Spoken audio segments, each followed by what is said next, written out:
สำบายดีพี่น้องอัปเดตด่านปากตาผ่านเมื่อนี้พี่น้องคนกำลังขามมานี่คือด่านปากตาผ่านพี่น้อง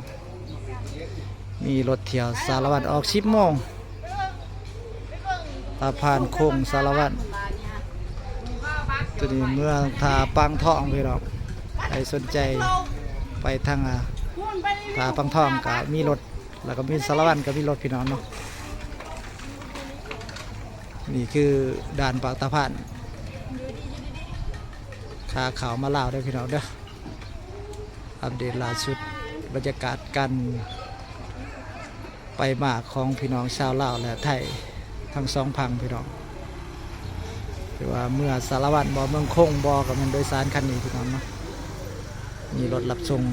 โดยสารประจำทาง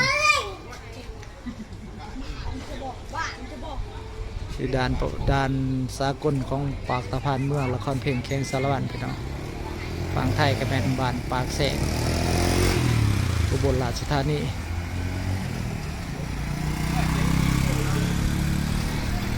ฝากกดไลค์กดติดตามไปด้วยพี่น้องเด้อไปอยากเห็น